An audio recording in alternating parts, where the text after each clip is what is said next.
नेपालको संविधानको भाग 4 धारा 50 मा राज्यका निर्देशक सिद्धान्तहरूको बारेमा उल्लेख गरिएको छ, जसमा राज्यको निर्देशक सिद्धान्त भन्नाले राज्यले अवलम्बन गर्ने एलडिजी नै राज्यका सिद्धान्त हुन्। एल भनेको लङ टर्म भिजन, डी भनेको डेस्टिनेसन, जी भनेको गाइडेन्स। भनेको एउटा भिजन हुनु पर्यो, एउटा भनेको डेस्टिनेसन पुग्ने लक्ष्य हुनु पर्यो, जी भनेको गाइडेन्स, त्यसलाई गाइड गर्नु पर्यो। तिनै राज्यका निर्देशक सिद्धान्तहरू हुन् भनेको छ, जसमा राजनीतिक उद्देश्य, सांस्कृतिक उद्देश्य, राज्यको आर्थिक उद्देश्य र अन्तर्राष्ट्रिय सम्बन्धसँगको विषयमा 4वटा सिद्धान्तहरूको बारेमा उल्लेख गरिएको छ।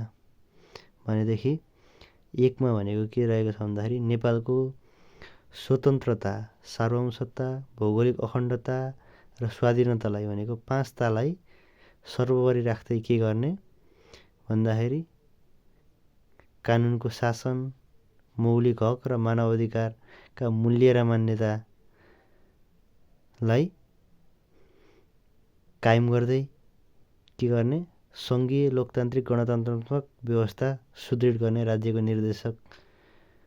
राजनीतिक उद्देश्य हुनेछ भनेर भनेको छ। भनेको 5 ताको रक्षा गर्दै कामोमाको मूल्य मान्यतालाई कायम गर्दै, कामोमाको मूल्य मान्यतालाई भनेको कानुनको शासन, मौलिक हक तथा मानवाधिकारका मूल्य र मान्यतालाई कायम गर्दै सलोग सङ्घीय लोकतान्त्रिक गणतन्त्रक व्यवस्था सुदृढ गर्ने राज्यका के हुन्छ राजनीतिक उद्देश्य हुन्छ। भनेदेखि 2 मा छ के छ सामाजिक र सांस्कृतिक उद्देश्य।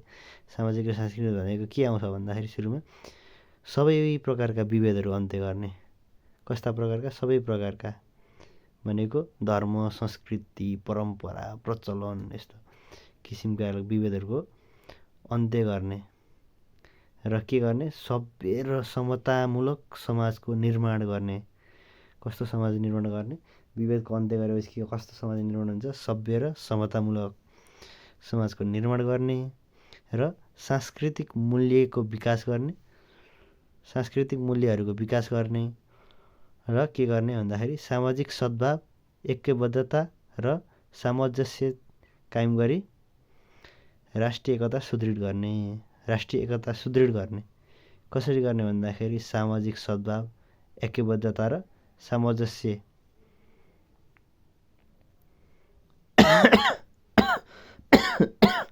कायम गरी राष्ट्रिय एकता सुदृढ गर्ने राज्यको सामाजिक र सांस्कृतिक उद्देश्य हुनेछ।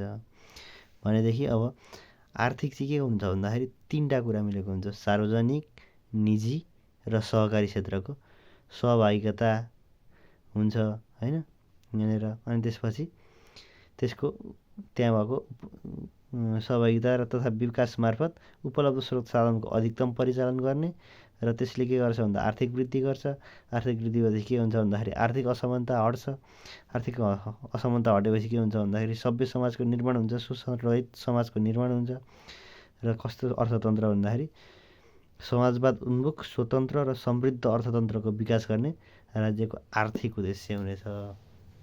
भनेको 3टा कुरा रहेछन्। के रहेछन् भन्दाखेरि सार्वजनिक, निजी र सहकारी। 3टा कुराको सहभागिताले के गर्ने भन्दाखेरि तिनीहरूले अधिकतम स्रोतको परिचालन गर्ने। परिचालन गरेपछि आर्थिक वृद्धि हुन्छ। आर्थिक वृद्धि भएपछि समाजमा सामाजिक समानता, असमानता, आर्थिक असमानता न्यूनीकरण हुन्छ वा हट्छ र तिनीहरूको उचित वितरण गर्दै समाजवाद उन्मुख, स्वतन्त्र, समृद्ध र